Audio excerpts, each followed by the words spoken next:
Okay, so good evening again, everyone, and welcome to our session called Let's Talk Mental Health.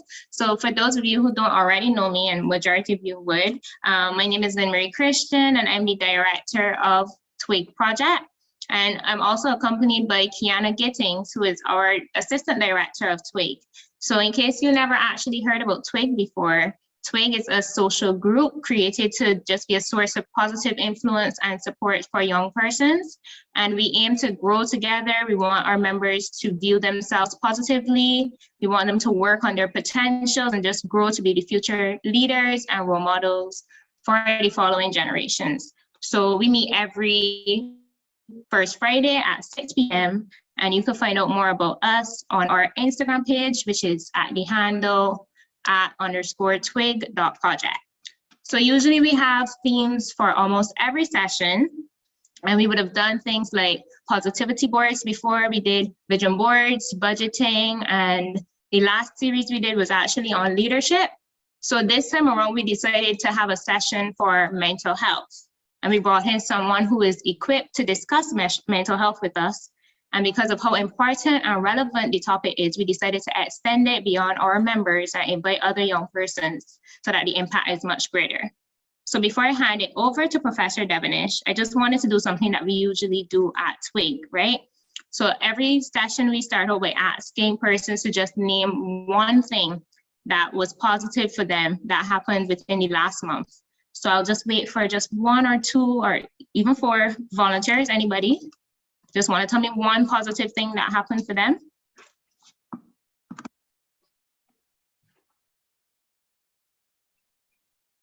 No? I can go. Yes, please. So one positive thing that happened for me is that you said for the month, right? Yeah, for the last month. Okay. So something good that happened is that I guess I keep reminding myself to slow down, and I think that's really important right now. Mm-hmm. I'm not really happy about having to return to the office, but before that, I was kind of being intentional about slowing down and, you know, paying more attention to things as they happen. So I'm really grateful for you know, time to send that intention. Yeah, great. Thank you for that. Anyone else? Let me see. I'm trying to think of one. Pardon? Hi, good afternoon, everyone. I'm new year. Greg Din, nice to meet everybody. For me, the one thing I'm very thankful for is the fact that going through my assignment process for my law school, legal education certificate, I passed all of my assignments this month. So I'm going with a clean slate into exams. So that's what I'm very thankful for. Very nice, very great. I'm here thinking about one for myself, and I don't know why I'm struggling. I guess for me, I think the last few weeks have been so hectic, but I'm always happy with the little things I get to like achieve. So for me, I don't usually talk in class, but I've been doing it a lot more recently, and I'm proud about I'm proud for that. So it's not like I guess I won something or whatever, but it is a big step for me. So I appreciate that for me the last month. One more person before we go ahead. I think I'll roll in, Marie. Yes, please. I think one thing that I would be proud of, I guess, like for most persons, well, specifically for me, I would have had a challenge in terms of finding a balance between work and personal life. So I think one thing that I'm thankful for, especially February, is I wouldn't say that I've fully achieved it, but I've actually began to put the necessary steps in place to achieve such. So that's what I'm happy for. Well, these steps is what counts. So I'm proud of you too. So thank you so very much, all of you, for the contributions. So now I will just tell you a little bit about our speaker for tonight. And let me just bring that up. So Professor Dwayne Devonish is a professor of management and organizational behavior in the Department of Management Studies under the Faculty of Social Sciences at the University of the West Indies Cave Hill campus. Professor Devonish possesses a bachelor's in psychology from the University of the West Indies Cape Hill campus with first-class honors, and master's and PhD in work and organizational psychology from the University of Nottingham in United Kingdom with distinction. In 2020, he was promoted to the rank of professor at the age of 36, the second youngest person to attain this rank at the University of the West Indies, and he currently serves as the youngest professor at the institution. His main areas of interest and specialization include organizational behavior and psychology, work-related stress, health and wellness, human resource management, and strategic planning. He has published extensively on these subjects in both regional and international journals, conducted practical training workshops, and engaged in diverse research-based consultancies in these same areas for various organizations. He was the lead author of the National Workplace Wellness Policy of Barbados in 2019, the only policy of its kind, and currently, he sits as a member of the National Committee on Workplace Wellness under the Ministry of Labor, Social Partnership Relations, and the Third Sector. So without further ado, I will now hand over the floor to Mr. Devonish, so Professor Dwayne Devonish.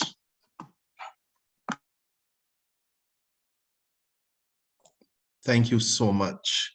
Let me first extend my gratitude to the team at TWiG for extending this invitation to me to present on a topic about which I am deeply passionate. I must say that when Jerry reached out to me and then Christine, I was thinking about how am I going to pitch a presentation on mental health and wellness for a younger segment.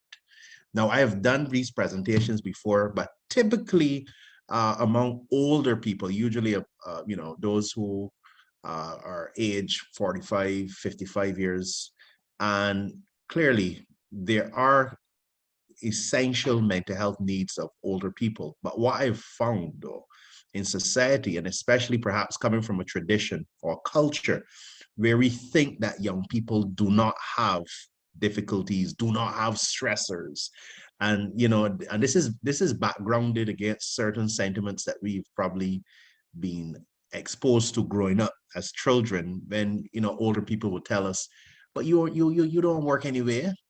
What stress do you have? What challenges do you have? You've ever paid a bill before? And the more and more I've done research over the years, I've actually conceded that younger people, even right now in this pandemic environment, are perhaps the ones who are most at risk of developing mental health challenges and even illnesses.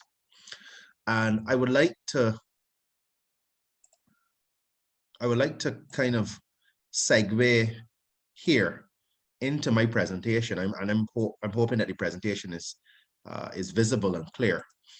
But I want to provide some information against the background that the preface that I just highlighted, in terms of some international evidence as well as local and regional research findings on the plight of many people, young and old, with respect to mental health challenges.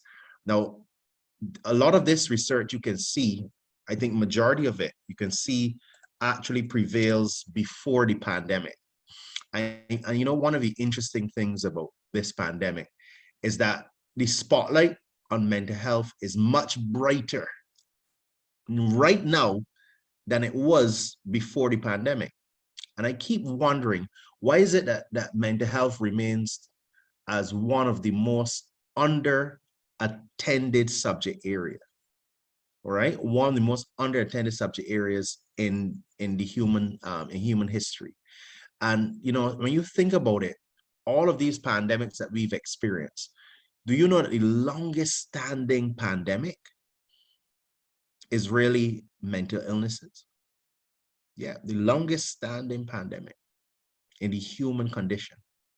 So this pandemic will come to an end at some point, but we will always have mental health challenges. I want you to look at some of these statistics here. some of which were extracted from Canada, especially. In the UK, first, before we get into Canada, 1 in 6 workers, these are critical findings here from major studies done. 1 in 6 workers will display some form of mental health problem at work. Okay, now let's look at Canada. 1 in 5 individuals meets the criteria for developing some form of mental illness, with women at a higher risk. Okay. Mental ill health due to depression and anxiety is the fastest growing category of costs for disability claims in Canada. And more than a third of Canadians reported feelings of loneliness and negative emotions associated with the lockdowns and the stay-at-home orders that obviously were prevalent at the height of the pandemic. Now, this is not peculiar, of course, to the international arena. I mean, much closer to home, there is research out there. I've done some research in 2014 and 15 on mental health and how it has been affected by a number of stressors in the workplace. My research actually demonstrated that mental ill health, listen to this, is much higher among private sector employees than among public sector employees. And this was done from a survey of 323 employees from both sectors. Now, if you can look carefully at the profiles who are most at risk.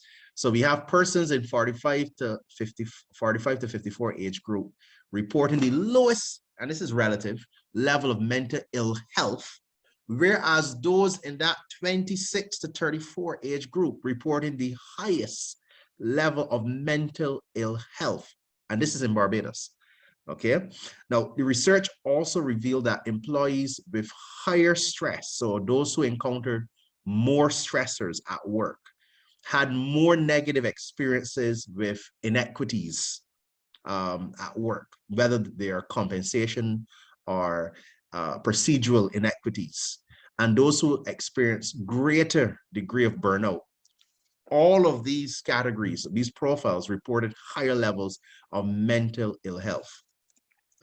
I also led a study in 2020 on behalf of UNICEF to examine the impact of the pandemic on schools, notably teachers, students, principals, and even parents across the 8 territories, Barbados being one of them.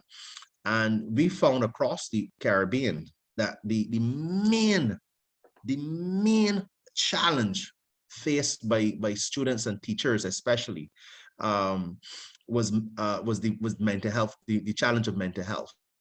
And that made it at the top of the list of concerns.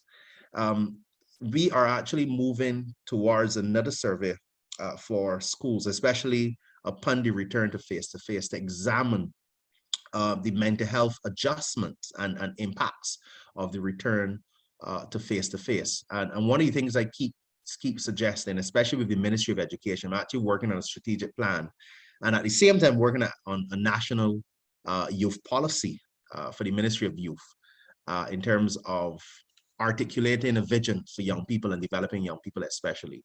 The former, in terms of the strategic plan for education, is one where the educational sector needs to be transformed.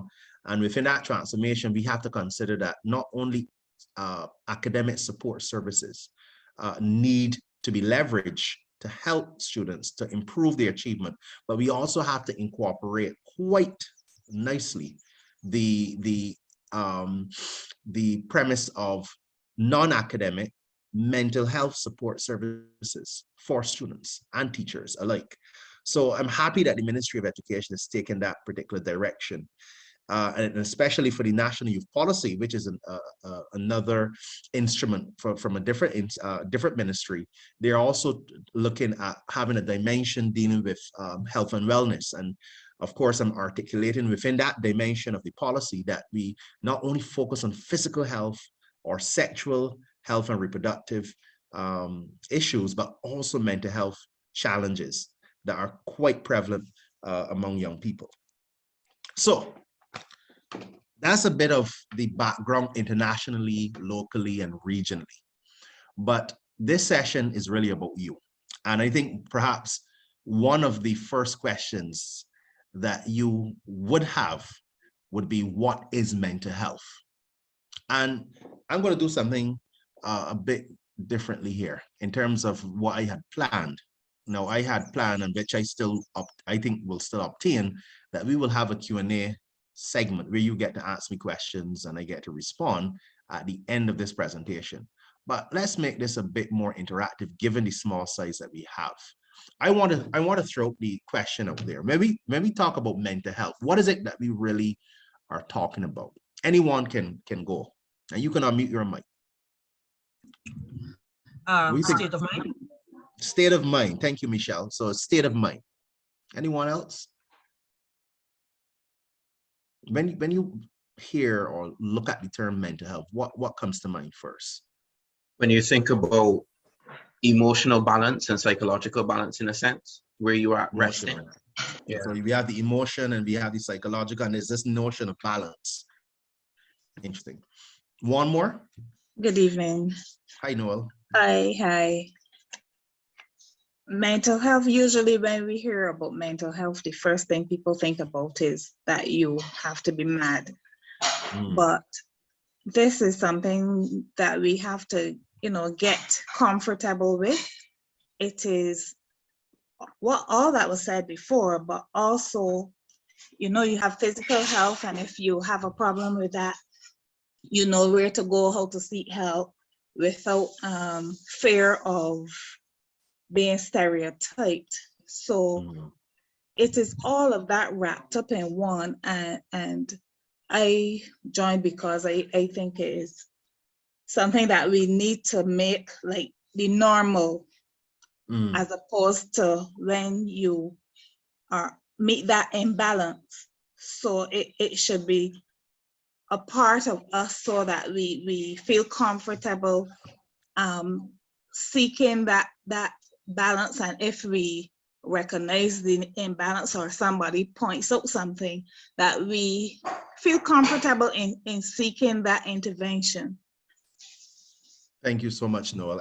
I mean, that was really on point. And you highlighted some key things that I want to talk about too, even now, and I will do later, about the normalization of mental health, how it doesn't necessarily occupy our space in conversation. Imagine, we would go to the gym and we would tell others that, I have to go and see my physical doctor, I have to do some blood work and so on. But from the time somebody mentions, I need to go and see my psychologist to see how things are going mentally with me and so on, then everybody stares in shock. It is almost that there's a taboo surrounding conversations about mental health. And that's essentially because of the culture that clearly prevailed for years. As you said quite rightly, the conflation of mental health with mental illness, or quote unquote, the vernacular, being mad.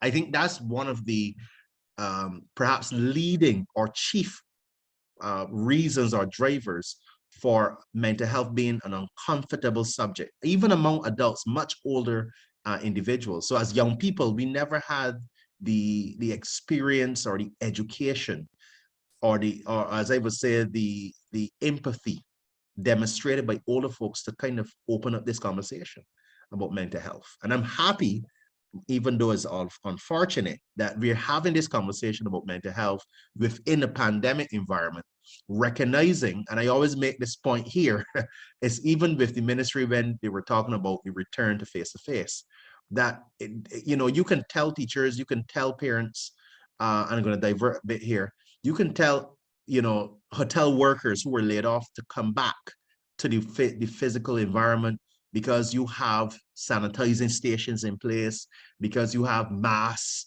and wide availability of masks, because you have temperature guns, and you have physical distancing markers on the ground, and all those kinds of things. But guess what?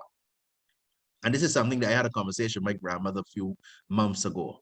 There's no level of hand washing, there's no level of sanitizing, there's no level of physical distancing, there's no level of mask wearing that can replace mental health support services that cater to the anxieties of workers. Those things you can't mask mental health. You can't sanitize mental health per se. The only way you can engage in mental health is by having conversation about it and understanding the needs of each other. Okay, so mental health includes our emotional, psychological, and social well-being.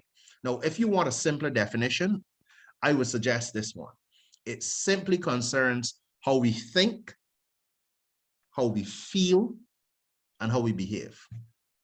Now, when you think about that, that's perhaps not simple, because how we think, how we feel, and how we behave are essentially everything that makes us a human being. So our mental health really represents the totality of an individual, who that individual is, how that individual interfaces with other individuals and respond to challenges and stressors. Now, people oftentimes, as I said, and I'm happy that Noel brought it up, conflate mental health with mental illness. And I want to make a quick distinction. I'm going to use this analogy in terms of physical health and physical illness. Now, think about it this way.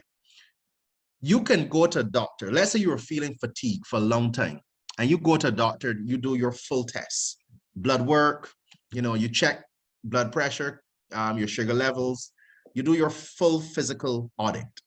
And the doctor says to you, but there's nothing wrong with you. You have no disease. However, based on your backstory, you're telling me that you're working from 9 to 9 and you're not having sufficient rest. I would dare say that you probably take some time home from work. Now, this is a situation where a person is presented with the absence of a physical illness, but recognizing that there's a depletion in their physical health, because all of us have physical health that can fluctuate up and down as a result of environmental and other conditions in our lives. But this individual does not have a physical disease or physical illness, but yet that individual is undergoing the symptoms and the effects of pressure on his or her physical body. Now, let's contrast that with a different individual who goes to a doctor. He's feeling very fatigued, tired, and stressed, and he does a physical audit, but he is found to be diabetic. Now, the doctor suggests, now you have a physical illness that perhaps explains your fatigue and other symptoms that you are experiencing for the last few weeks. Now, in this particular example, the person has a physical illness, which of course is a component of their wider physical health. Now, I want you to think about that, and I want to go into the conversation or the dichotomy now of mental health and mental illness. Now, think with me here. In the same vein that someone can have a physical illness and manage that illness well, and is deemed physically healthy, irrespective of that physical illness, a person can be presented with a mental illness and be able and equipped to deal and manage that illness to the extent that they can still be considered mentally healthy. So mental health and mental illness are not necessarily the same thing. So let's switch it around again. All of us have mental health, but not all of us have a mental illness. In fact, a mental illness is only something that can be determined by a trained, qualified psychologist or psychiatrist.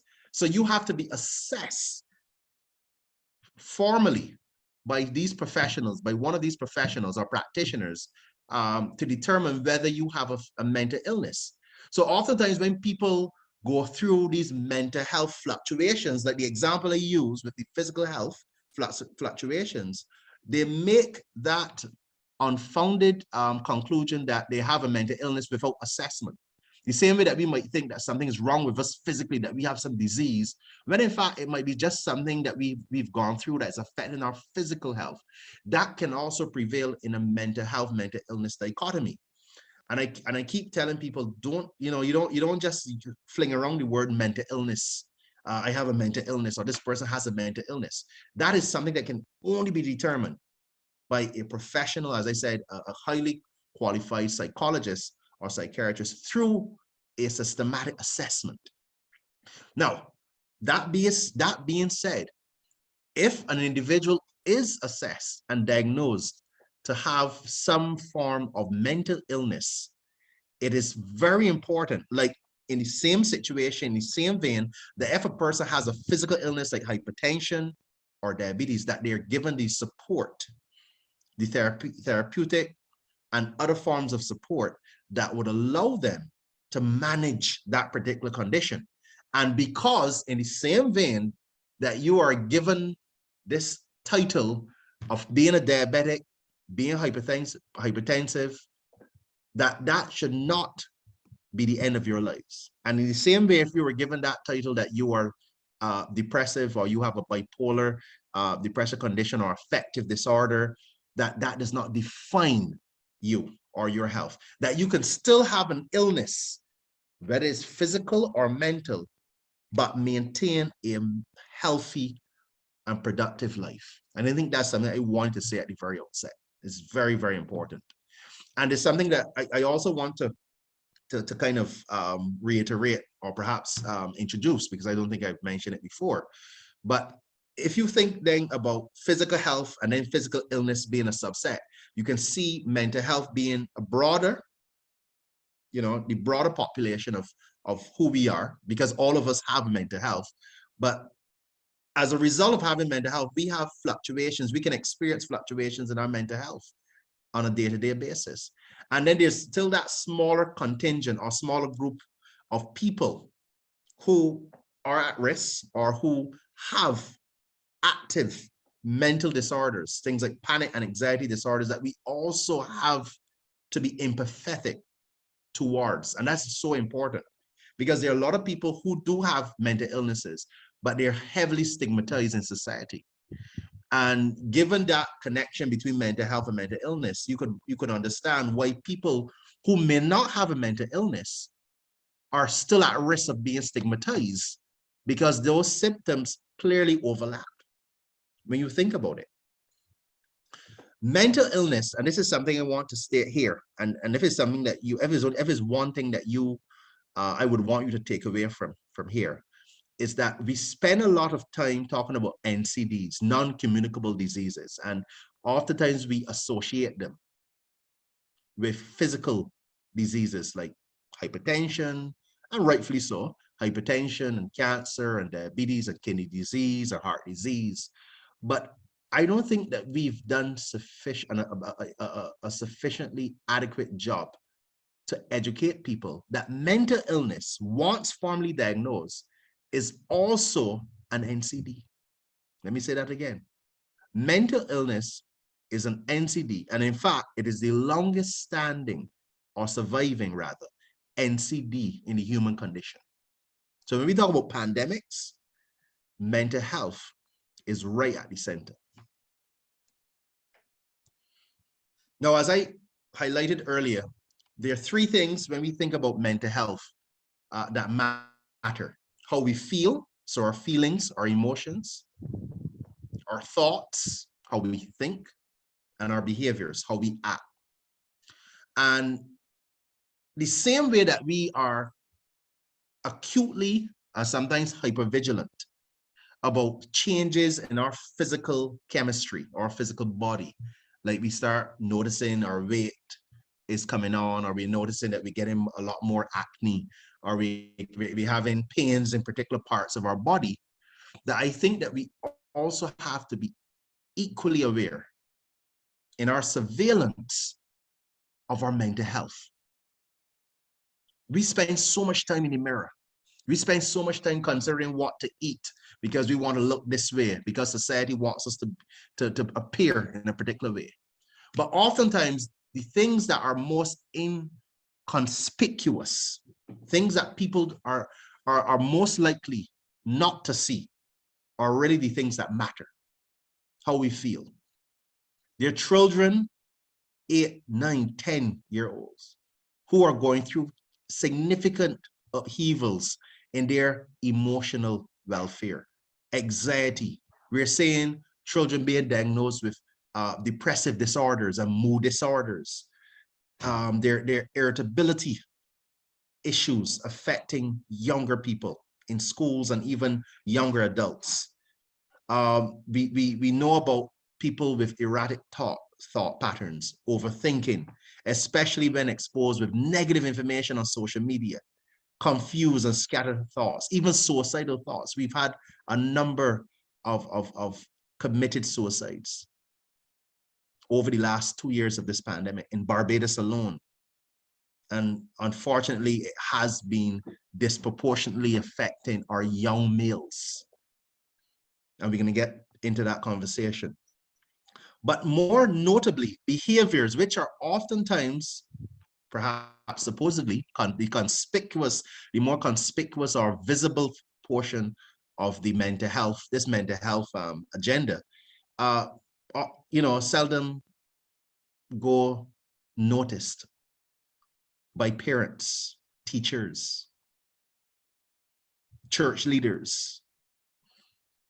One of the, I usually make a recommendation that one of the best things that parents can do is to surveil their children's behavior.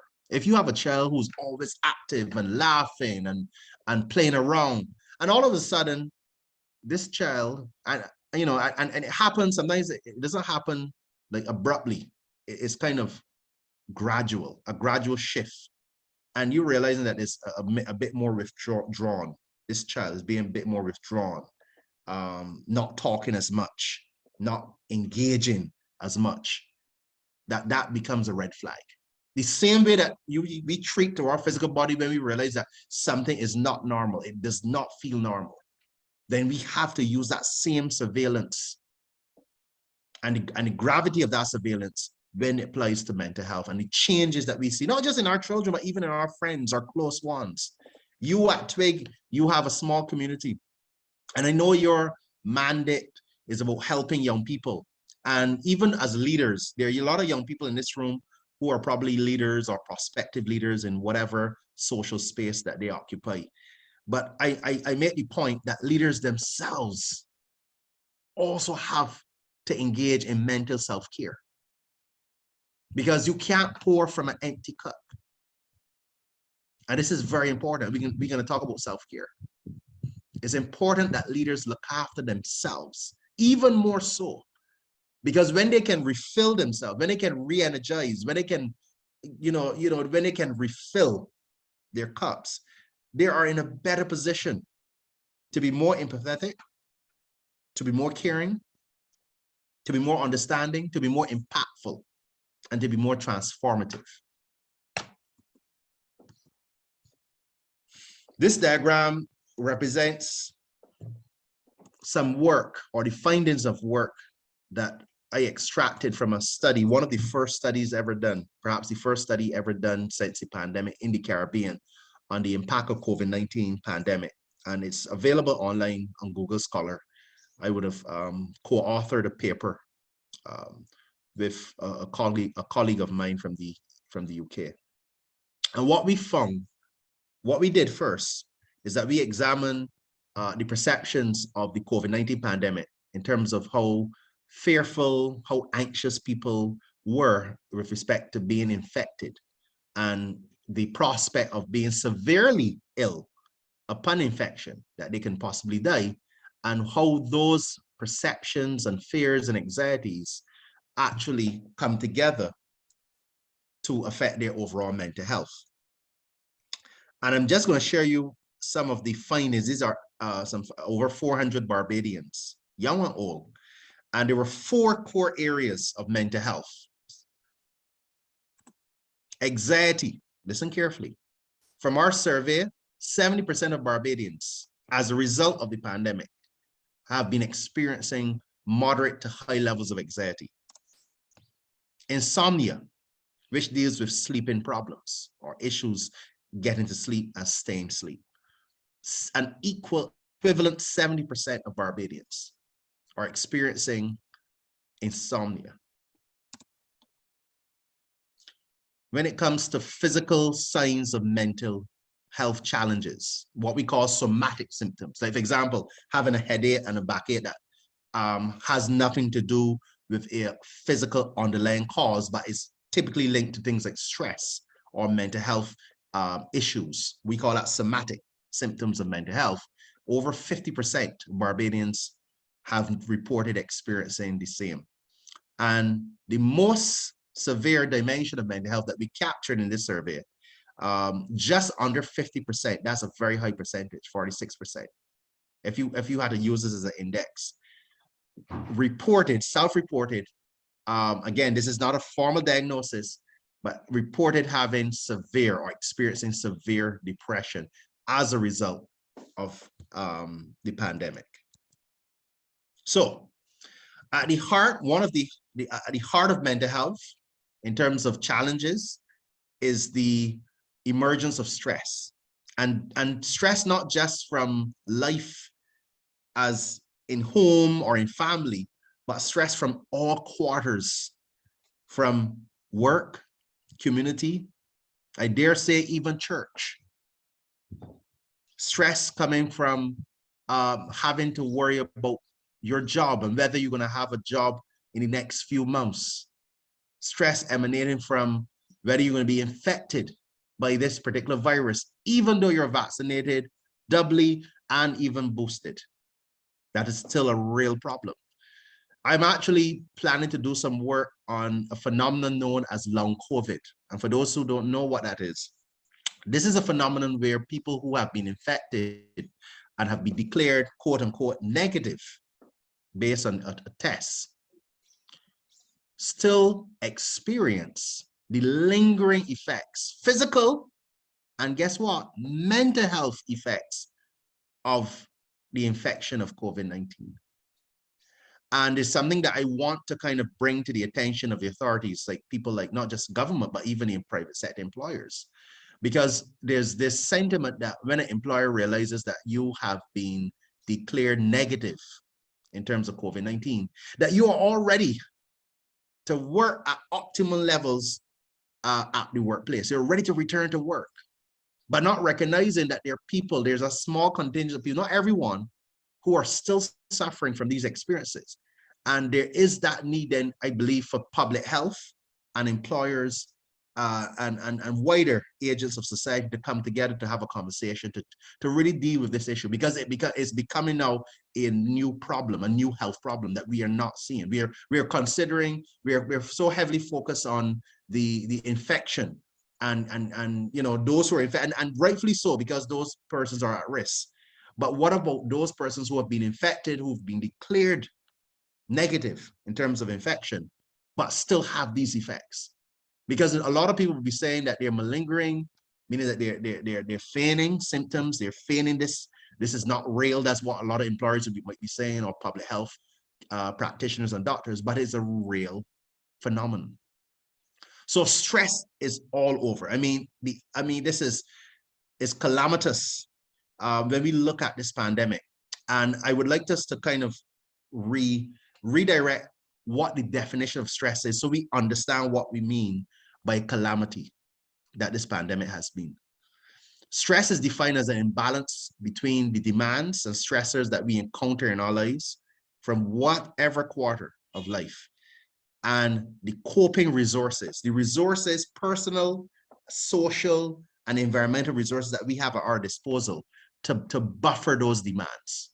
And anytime we have a situation where the demands, the pressures, you know, outpace or outcompete our ability to cope or manage, that is where stress comes in. And I like the definition, because we tend to confuse the definition with the fact that factors that are challenging represent stress, but that's not the case, because Christine, Khalil, Jerry, can go through the same experience, the same stressor, but each person may respond differently. So stress is not necessarily the demands and pressures. Stress is a byproduct of our ability to respond and manage those demands as they come head on or frontally to us. So what happens then at the center of our ability to manage stress would be the volume and quality of coping resources that we have to avail ourselves to give us the ability to manage the same. Absolutely critical.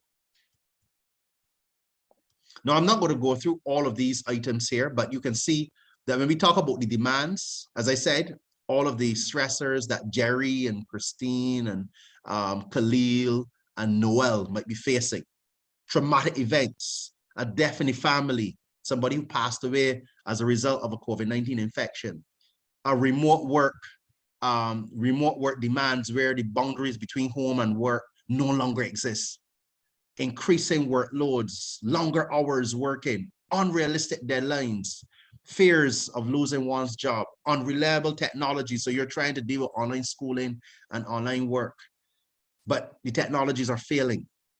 Unhealthy relationships. We forget that people are still fighting in relationships. Pandemic or not, couples are still fighting. They're still battling with each other. There's still a lot of emotional and physical and social upheavals. There's still crime that is prevailing. So we have stress coming from so many different quarters of life. But yet, what determines one individual, managing and navigating quite well the same stressors that another individual who may not have those coping resources in place? We're going to get to that.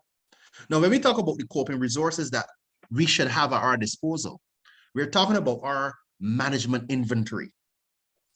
The things that we should have at our fingertips to allow us to navigate these trying times and demands. Self-esteem and self-efficacy, personal confidence.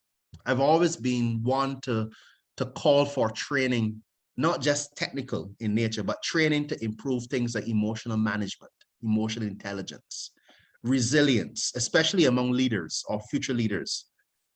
Spirituality has been, interestingly, in the empirical literature, an important driver in coping with stress and mental health challenges.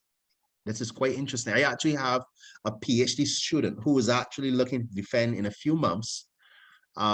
She has hypothesized that workplace spirituality, that connection, that in terms of spiritual values and so on, is an important driver of health and wellness, even amid job security concerns. And she was able to test that and find that to be the case. So social support. How many organizations give their employees the sufficient autonomy and flexibility and discretion to control their own work lives? So imagine you having to deal with increasing and expanded work demands, but your employer is quite reluctant to give you the control and the wiggle room and the autonomy and the discretion to make decisions to plan around those types of demands. How many organizations really have well-functioning, trustworthy employee assistance programs? Employee assistance programs are initiatives or interventions that are made available to employees who go through myriad of mental health challenges, and they usually would express themselves as psychological support services and like counseling, psychosocial interventions, training interventions, and so on. But what we found, unfortunately, there's a competing challenge facing employers, because to keep a lot of these EAPs running requires costs, requires a lot of money to kind of defray those costs. But in a pandemic where you're not getting the demand for your products and services, employers then are forced to cut the same programs in a pandemic environment that we consider to be most essential in taking care of our employees. There are a lot of organizations where collegiality, positive work relationships do not exist. I remember a woman telling me when she goes to work, she was going to work at this particular organization for the last 30 years. And every morning when she sees the top of the building, because she goes up from the bottom of a hill and come right up, she starts to get heart palpitations, cold sweats, because she knows that when she goes into that organization, she has to encounter and endure the insults of a very toxic and overly violent and hostile supervisor. Our ability to manage our demands is also a function of our ability to manage our time. I know people keep saying, you know, we have the same 24 hours. How is it that you can't take the same 24 hours and manage it like how I manage the 24 hours? But we forget that there's a missing variable. My 24 hours is not the same as, are not the same as your 24 hours. And my ability to manage what I do is, even though it's a reflection of my ability to manage time, is also a reflection of the level of discretion and empathy that my employer chooses to demonstrate in my context or case. Because there are a lot of employers who believe in having things now, or they will tell you I need it yesterday, without any understanding that you also as an individual face myriad of challenges outside of the workplace. You have your other competitors, you have children at home, you have wives and you have boyfriends, you have grandmothers, you have mothers, you have family and relatives that you look after. So how then do we balance stress? How do we manage stress? So this is the formula that I have come up with. If stress is an imbalance between demands that we face or encounter against the coping resources that we have at our disposal, we can do one of three things. Decrease the job demands and stresses that we face, one, which would mean that we hopefully can call and hopefully on our behest, employers to be a bit more understanding in terms of how they plan work and consider declining the level of workload. But we know that might be a chimera. Secondly, or alternatively, we can ask employers, or we can ask our close ones, family, relative, to help increase our coping resources, provide us with the social support systems that we need. But that too is in shortage. So the third dimension is if we can do both. If we can have both a reduction in job demands that oftentimes might be outside of our control and increasing our coping resources, then we are in an optimum position. So it's almost like a seesaw. That stress is at the center in the relationship between the stressors that we face there on the left and the resources that we have at our disposal. Now, I want to get in then to how we go about managing our mental health, given that background that I have just introduced. Now, I said this before, and I'm going to say it again. The quintessential element and feature behind any mental health, physical health, spiritual health, environmental health, and wellness program, agenda, is the principle of self-care. Self-care is absolutely critical.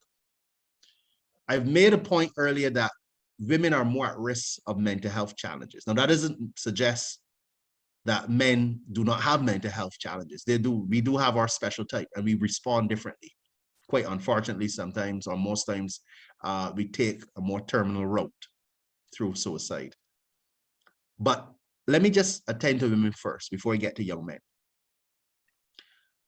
There is this growing sentiment, long-standing sentiment, that a woman has to look after all of the parties in her life.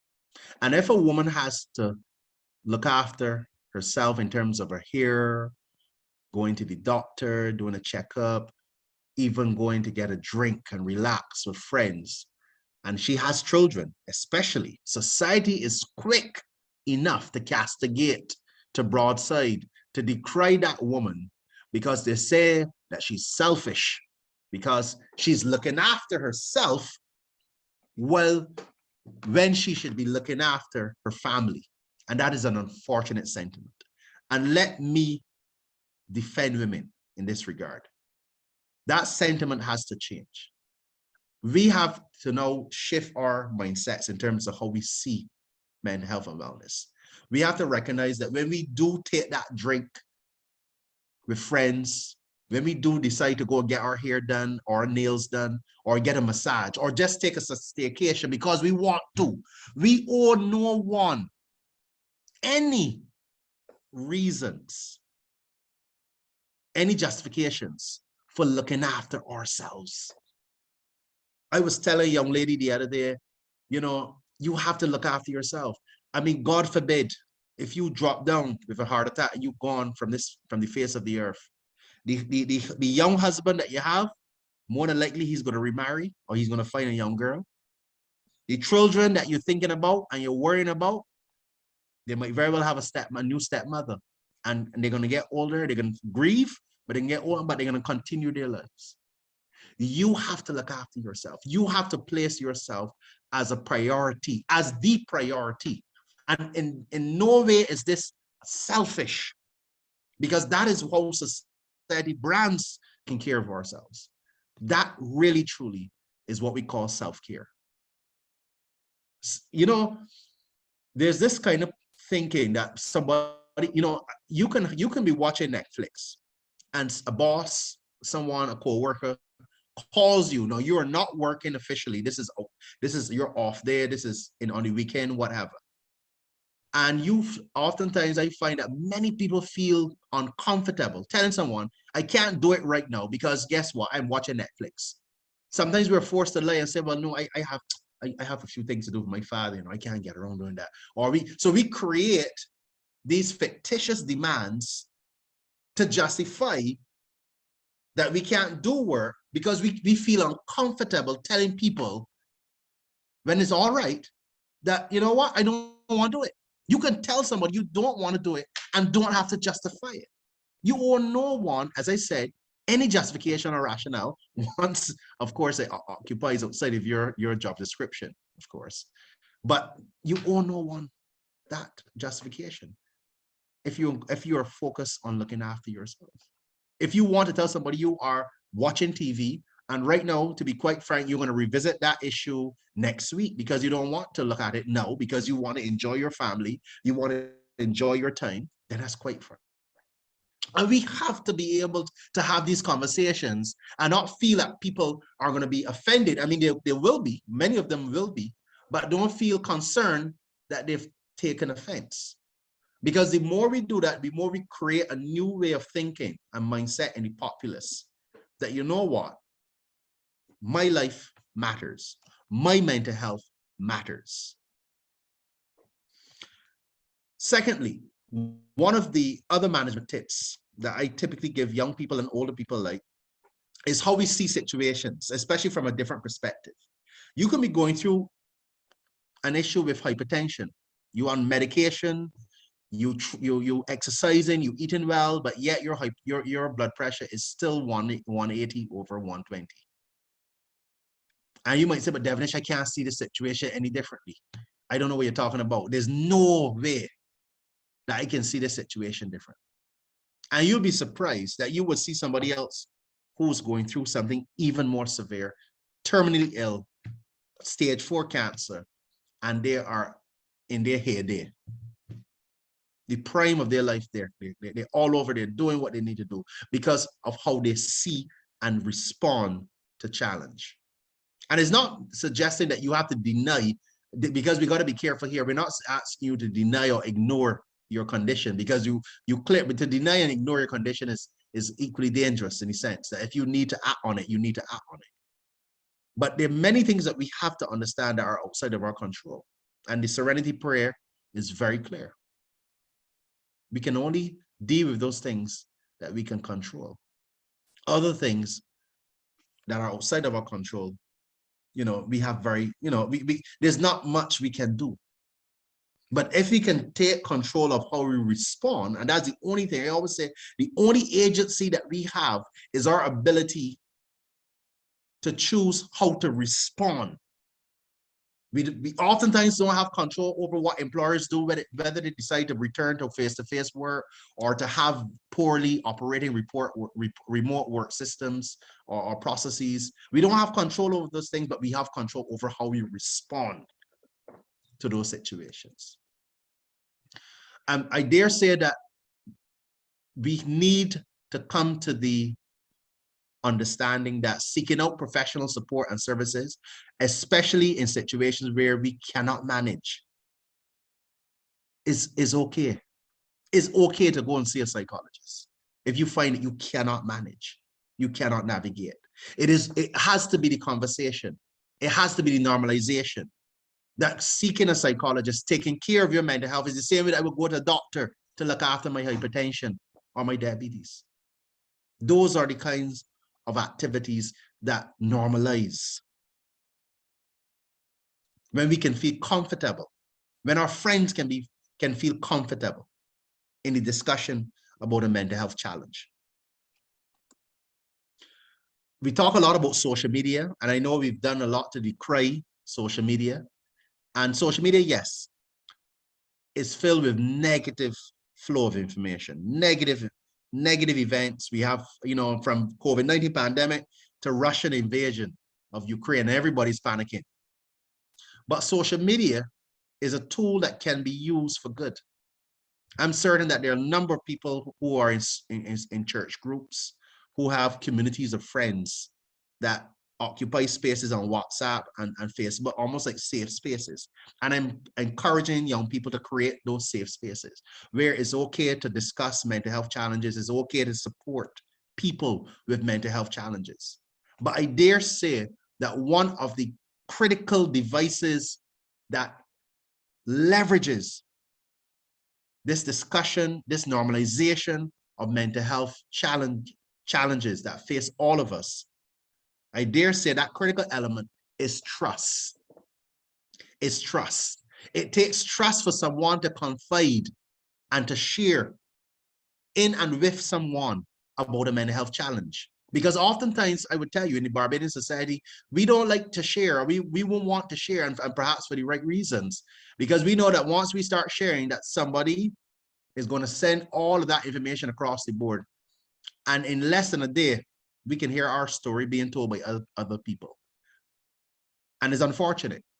And we spend so much time begging people to trust us. The government wants the population to trust them, whether it be on protocols or vaccines. Husbands want wives to trust them. Children want fathers to trust them. Teachers want students to trust them. The Ministry of Education want parents and students and everybody else to trust them. And we keep begging and asking people to trust us. And we forget that trust is a two-way process, and that we should be asking a different question. Rather than forcing people, berating people to trust us, we should be asking, how can I be more trustworthy? How can I be a more trustworthy church member? How can I be a more trustworthy husband? How can I be a more trustworthy government? How can I be a more trustworthy teacher? How can I be a more trustworthy ministry? When we start asking the question differently, and we understand that there's a supply and demand, there's a supply and demand when it comes to trust, that we have a lot of people looking for people to trust, but unfortunately they're in low supply. So when we start begging people to trust us, we have to recognize, but is it that there's a difficulty in trusting, or is it that I have to look at myself as an individual or as an institution to see how I can improve my trustworthiness? And perhaps that can begin the solving the problem of trust, where we have to be honest with ourselves in situations where we damage trust, and of course, damage relationships, and damage a person's willingness to share information that may very well help in that path to support them in their mental health challenges. The stigma that is associated, that is there for that individual, oftentimes is the cause of the decisions that they make. The decision that they make to keep quiet because of that fear, that stigma, that lack of trust, that people will take you seriously. And you know, we talk a lot about young men who take their lives, and we say on Facebook, oh, how come he didn't reach out to me? Oh, not recognizing that outside of significant depression, a person who is at the brink of suicide, to even attempt or even successfully take their life, that person's, that particular case or prison makes it so difficult for that individual to reach out. Why is it that we can't do the reaching out? But yet we wait after the fact to say, oh my gosh, he was such a good fella. How come he didn't reach out? How come he didn't do this? How come we didn't do that? Because we have a society that has people who sympathize but don't empathize. Empathy is different from sympathy. Empathy is about trying to understand a person from their vantage point, walking in their shoes, and understand the role that stigma plays. And I keep telling people this, that 9 out of 10 cases of suicide, especially among young men, is not necessarily depression or even the thoughts that are responsible, you know. 9 out of 10 times is the stigma associated, that hopelessness that's attached to the stigma. So where we have a society that is that seems to come across as well-intentioned, that, oh, we're here to help. That same society, because of ignorance of mental illness and what it really means, plays a role or part in the demise of many people who take that route of suicide. And I think we need to understand that stigma is equally a dangerous pandemic.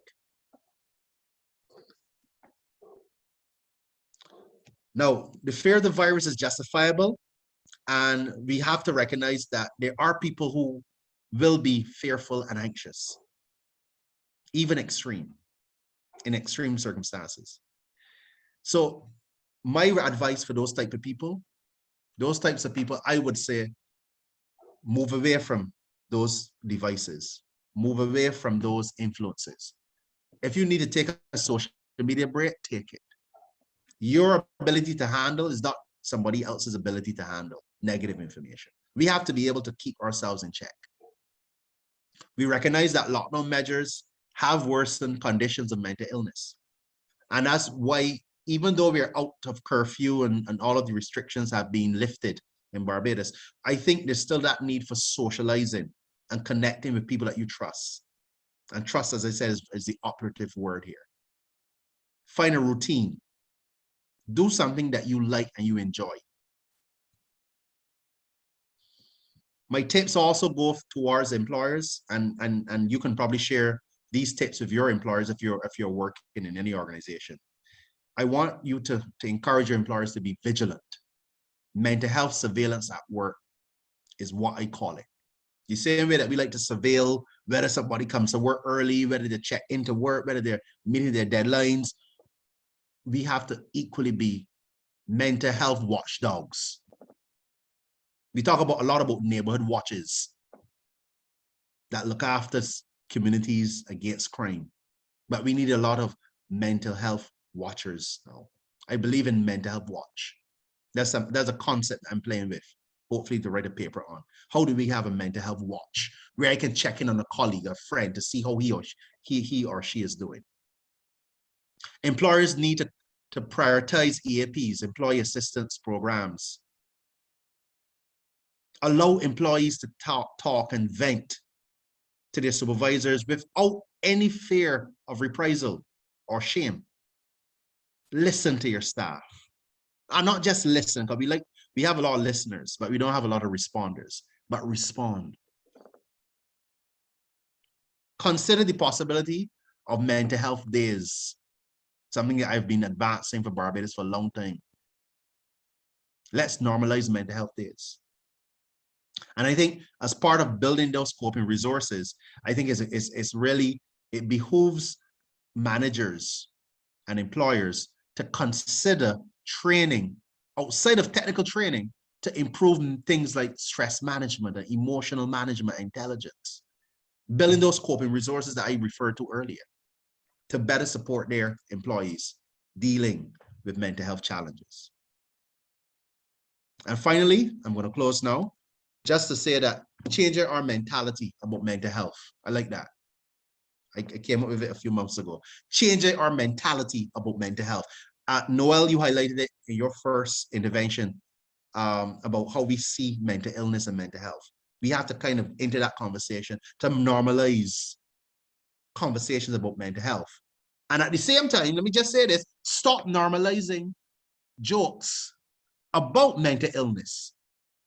Because we make a lot of jokes about this person is mad and this person is insane. I remember a video. I'm going to stop here because you can, all the rest is self-evident here. But I'm going to say this last thing here. I remember a video of Ninja Man, and all of us know Ninja Man and his oddities.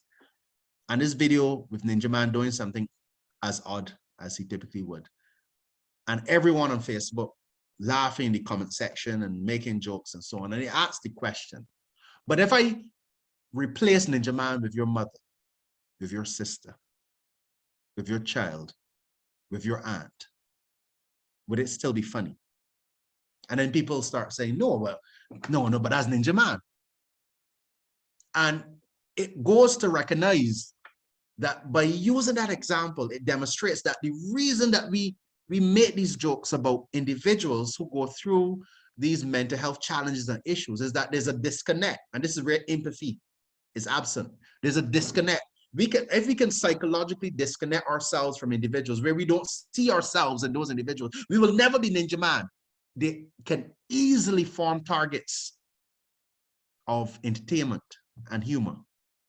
But it's only when we infuse empathy and we understand, we put ourselves in the shoes of Ninja Man, that we recognize that Ninja Man is no different from our mother, or sister, or child, or lover. And that is why there's a need in terms of how we train our children. Do we give children land and house and money? Are those our greatest resources for our posterity when we die? Or do we train our children to be more empathetic, to be more understanding, to be more considerate, to be more loving? In a society that recognizes that self-care is critical, that mental health is essential, and that all lives are best served when people come together and have conversations in a climate of trust and understanding. Thank you so much, everyone. This was, for me at least, a very fulfilling presentation, and I hope it was equally fulfilling for you. I dare open to the floor and probably segue to the chair. Thank you once again for having me. Thank you so much again, Mr. Devonish. As he just said, if you have any questions, this is the time for you to ask them. And he's willing to answer. We were looking forward to the question and answer segment. So if you have any questions, any comments, I know that Noel would have said something in the chat while he was presenting. If you have any questions, just feel free to, if you want, raise your hand or just unmute. Sure, I have a question. It wasn't covered in your presentation, but I have a concern, and I'm not sure if the impact will be felt down the road in terms of those children who would have been deprived of going to school and that interaction with other children for at least for more than 2 years. But there are children who would have only had, or even if they did have face-to-face, it was a limited amount. And I'm just a little concerned as to what will happen, or whether it will have a significant impact down the road. I know we've gone back now But if that should change, then you still have that issue of no interaction with other children their age.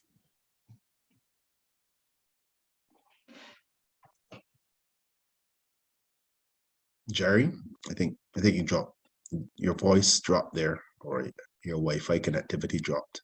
Okay, but Not you got hearing the you. gist of what I was. You got the gist of what I Well, was. I didn't get the question. I didn't get the question. I know I had the background, but the question Yeah, was so specifically. I'm just wondering okay. if you feel that there's going to be some significant impact down the road with those particular group of children. I dare say yes. I mean, when you look at it, we call this now, I think there's a particular term that is being used globally now, the COVID-19 generation. And this unfortunately, this contingent of young people, especially those in the primary and secondary schools, that would have been disrupted tremendously by the emergence of COVID, we will see those effects down the road, trust me. I mean, already we've seen the disruptions in the educational achievement levels. We've seen the complaints. We've heard teachers complain about not being able to even fulfill the curriculum within a given term. And while people are going to be facing so much on the educational fallout in terms of the academic competencies and the transfer of those competencies out from the primary and secondary school into the world of work, especially among this COVID-19 generation, there's also significant mental health and psychological fallout that we have not yet risen to the level of national dialogue and action. That these young people, you know, what really is the status, the mental health status of these young people, and what implications of this adversely affected status would be for their adolescence, for those who are much younger, and for their younger adulthood and onwards. So yes, the short answer is yes. Thank you. Thank you, Jerry. Any other questions for Mr. Devonish while we have him? Noel Comment? here again. Hi, Noel. What, with the awareness now of the importance of mental health, it is so important for not only recognizing when persons are not meeting or maintaining that balance, but workplaces usually are not so understanding with mental health challenge as they are with physical challenges. And one of the things that in my workplace now we are grappling with is the whole issue of if you had to cost the absence from the workplace, cost mistakes, lawsuits that arise out of persons with coping mechanisms in place, and compare that to the cost of, as you had spoken about, this the mental health days or the time away from work to recuperate. I think that we could well see that the money would be well spent. For sure, but for sure. Workplaces are I think they have managers and organizations need to be in conversations like this, because HR, human resource departments, those are the persons who mostly will drive the implementation of these protocols and policies. So even though we speak about it, we recognize that it's a problem. It is getting to that next level where it becomes acceptable that you don't just have to stay away from work because you're not feeling well, that persons would understand that this is an investment that you can make in your staff. You give me 1 or 2 days, every now and again, you get to that point, like how you feel coming down to Fridays. You start feeling tired and hoping for the weekend. So Yeah. I think that if the opportunity was there to actually give recognize that the mental health days are important, sometimes be able to give little getaways or some form of assisting you in relaxing and normalizing and coming back refreshed. Yes, the EAP is there, the programs are there, and you can recommend persons for them, but it has to be not only on a basis of recommendation, it has to be like how you have the wellness clinic at work. So you have to have that facility where persons can go to have that discussion, that talk. And when you go to that doctor, nobody knows what you discussed. And if it becomes the norm that everybody is required to have that visit or included in your checkup or something, then I think the stigma then would not be as great. So that's where we have to start looking to. Yeah, thank you, Noel. That's like, I mean, you've said it there. I mean, really what you've submitted there is at the heart of it. We have to normalize, not just by talk, but by action.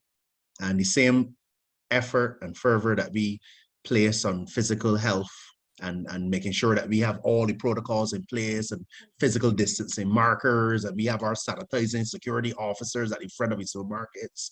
We have to place that same gravity of energy in making those support services accessible to all of our workers, and things like mental health days, I strongly endorse. So thank you for that. I know I have a few minutes to stay, but if there are any other questions, just a few minutes before I have a competing engagement. But just another quick comment. I actually, when I logged on and owned, well, I saw the number of persons, I actually got the flyer late. So I don't know if it's a possibility that you could probably bring it another time so that we can have the persons notified in advance, because I thought it was quite appropriate, especially at this time. Just to add here, Noel, and that's something I wanted to bring up. We're planning to put this up on YouTube, but I just wanted to also just check with you guys to make sure everybody here is in agreement with that. But it is going to be uploaded, because even persons that were here but had to leave were saying that this is something that they would like to revisit. So I think it would be useful to have it on YouTube, that it can always be brought back. Yeah. So, and I'm sure that if we wanted, we can always bring him back for another session. that should be okay. I believe somebody else had their hand raised. Yeah, Yes, right? I saw Gregden Griffith. Yeah. Yes. Good evening, Professor. I just wanted to ask one question. Well, first, thank you for the presentation. It was informative. In terms of zeroing in on the workplace environment and the need for stress-free days or mental health days, right? What are some of the steps you think we should implement to incentivize employers to make those changes? Okay, thank you. An excellent question. And this has been a kind of a perennial issue that was faced by a team that I brought together when we developed the National Workplace Wellness Policy. And the perennial problem is that employers act on initiatives when it affects their bottom line. And I think government is in a very good position to incentivize employers that take greater focus and effort in ensuring that their workplaces, their workforces are healthy in all dimensions, physical, mental, and so on. This is something that is not peculiar to countries like in Australia and Sweden, where governments give employers tax incentives. They meet these things that matter to employers, things like tax incentives and concessions, and they meet those things against or towards the health and wellness programs and supports that employers endorse. So those employers who engage in these types of practices are rewarded, or are rewarded for that. The same way that that a government would give a hotel concessions for doing this or for doing that or for increasing employment. In light of the NCD crisis, in light of the mental health crisis, I can see that government can be well positioned if they want a well society, if they want well workplaces, if they want well communities, that they link their incentives programs with employers' deliberate actions and policies toward improving the health and wellness of workers. So I think it begins there. And I think just to add to that, I think perhaps we need to educate employers too about the fact that that wellness programming is not at odds with their profit-making appetites. Because when employers see wellness, they see it as liability. They put it on the liability side of the balance sheet. Oh, I have to go and install more programs and hire counselors now and all kinds of things. But when they can recognize, when there's that research, especially, and that's where I come in, when that research can demonstrate that if you have more healthy, well employees, that you can have better profit margins, that you can have a better capacity to meet your targets and goals. That is where we have to, I think that's the first step. That educational program, and then government comes in and not just put everything on government, but other players in the economy and society should come in to go and support, incentivize employers. Okay, so I hope that it does answer my question in part, but I do have just a couple concerns. Yes. Firstly, you would have mentioned the programs for employers that exist in, say, Sweden and Australia and Norway, but for Barbados, I think we need to think of this issue in terms of economies of scale. I don't think we have the fiscal space right now to do something like that. So putting the government issue on the side, what are some of the steps that you think maybe as a collective, the corporate Barbados could come together and think of a way to improve the way employers are felt, how employers are treated in terms of the management of their mental health? And how do we control, say, work management and stress management? Because for me, I don't think much has changed in an employment perspective. You're correct. You're correct. In terms of the attitude of the employer and in relation to their relationship with the employee. We still have the master-servant complex that would have existed hundreds of years ago since slavery, if we're being honest. So we have to try and find a middle ground that works both to the benefit of the employer, but also the employee.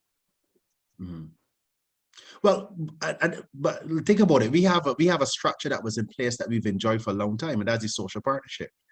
If you think about it, what makes priority lists in a social partnership agenda? A lot of times, it would be the interest of capital, as you would imagine, the interest of government, and unfortunately, at the bottom of the totem pole, the interest of labor. What we need to do is to consider how we engage in social partnership to ensure that we remind all parties that the interests of all, labor, capital, and government, are at the same par. And to recognize that these things like health and wellness have to come to the fore, because people are seeing, I don't think employers are not blind to the fallout, to their profits and their financial situation as a result of health and wellness issues and challenges, But I think that there needs to be that conversation and awareness building and education at the very top of the social partnership. And you can, maybe as we say, if the head is not right, everything else is wrong. And that goes back with the same thing with mental health. But in a case where the social partnership represents that top tier, that conversation needs to be had. And I think people like you need to be in the room people like Rhonda and Noel, they need to be in the room to kind of encourage that discussion. Because if you're saying that this is a mindset problem, then it requires that people with new mindsets to come and to be in positions of power, to be in positions of influence, to kind of to reimagine how we see a socially and economically healthy society. And I know you mentioned and you made a good point about the fiscal space constraint that we have in the Caribbean, but I wouldn't want that to be an excuse, because we find money for a lot of things. And if we can demonstrate, because if we are saying that wellness matters, and wellness really is wellness is the basic ingredient of any productivity or economic growth or wellness. If you have an unhealthy or unwell country, you could talk about fiscal space for capital projects or fiscal space for developing the tourism sector, and you can have a toppling society. So I think we need to even go beyond that and understand that fiscal space is only what we construe as what is fiscally important or not is a reflection of where we put our priorities. And if we start putting our priorities where it matters, in the health and safety, the wellness of our country, then we will find the fiscal space. It's just a matter of prioritization. If a guy got $10, he can decide better how he can spend that $10. If he can go to the rum shop, or he can spend it in down Garrison. So I think that's the kind of things we have to break, the kinds of conventional thoughts that we have to break. So I hope that was helpful. It was. Thank you so much. Thank you so much, Greg. Excellent intervention. Sorry. Anyone else? I am running a bit behind here in terms of a meeting, but it was indeed a pleasure, and I'm happy to come back and do this over again if needed. But I must extend my gratitude to TWiG and the wider community here for giving me this invitation and opportunity. Thank you so much. I would just say thank you for your kindness, but next time when you come back, I will just then ask more about the ethicalness of dealing with the mental health. The ethical nature? The ethical nature within, like, because of through the pandemic, and most of the time we are all home, like students and stuff, they were more home. And then to now go back into the public, and right now a lot of people like complaining, how will I deal with it? How could I manage it? So that's why I'm asking more about, but I know your time are running out, but the ethical aspect of it. And when you say ethical, I can entertain this quite briefly, but the ethical, when you're saying ethical, you're talking about what ethical suggesting the morality of coming back to face-to-face. I'm trying to get the message. Yeah, the ethical of the comeback, coming back, because like people are saying, oh, I've been home for 2 years, haven't done to go back into this society. Okay. And the acclimation, the ability to adjust, the readjustment. No, I mean, you're absolutely correct. I've dealt with this with the Ministry of Education in terms of how they're prepared or get the physical infrastructures in place to receive students and teachers recently in Barbados, as you know, to face-to-face classes again. And one of the things I mentioned is that we talk a lot about physical readiness, and we look at physical brick and mortar to make sure everything is in place, that we have the protocols in place and so on, but we need to do a proper psychological readiness. And I think that's where your question begins, because if you're going to ask, how do we get people readied to come back? It begins with assessing how ready they are. And psychological readiness is easily assessed based on allowing people to have a conversation, allow people to talk and to vent, allow people to be part of that decision-making when it comes to the programming of health and wellness. Oftentimes we create health and wellness, or we create physical structure, operations without the input of those who will be directly affected by the same. But when we bring them to be part of that conversation, and not just conversation, when we bring them to be part of that action and decision-making and implementation, we create buy-in, because it is no longer us versus them, teachers versus ministry, students versus principals. It becomes all of us. And I said this, and I will say this at the last point here, that we need not to put the pressure in one stakeholder or entity's hands, but we have to consider that this whole effort is a whole of country approach, a whole of country approach. So I hope that answers your query. Thank you, Mr. Devenish. And Thank on you. that note, is there a way that persons can contact you if they have any further questions outside of the session? I am going to leave my email address right here in the chat. And it's going to, everyone will see it, and you can reach out via email, and from there we can make any other contacts via phone or other devices. Wonderful. Thank you so much. On behalf of the TWiG project, I express a deep gratitude to you, Mr. Dwayne Devenish, for engaging all of us in this very fruitful and lively discussion on mental health. I also thank the specially invited guests, interested persons, and all the TWiG members for coming out and engaging in discussion to add to the depth of the discussion. I'm sure all of us will be able to ponder on the points that were discussed and apply them in our daily lives. And thank you again, Mr. Devenish, for taking the time and energy to prepare this presentation and sharing it with us. So thank you for that. And be safe, everyone. Have a great evening. Thank you. Yes, and same to you. Thank you. Bye-bye. It was Right. And now I hand over to Lynn Marie. Yes, please. Right. So while Mr. Devenish makes his exit, I just wanted to at this moment get a representative, because we had invited one group with us, because yes, TWiG is a social group and stuff, but I finally found like a partner in WeTalkingBois. And I was asking one representative, and I'm only seeing Miss Worrell currently, but just to let us know what WeTalkingBois is about, if you don't mind. Yes, no problem. And I'm sure you could probably hear my son singing in the background, but so it is.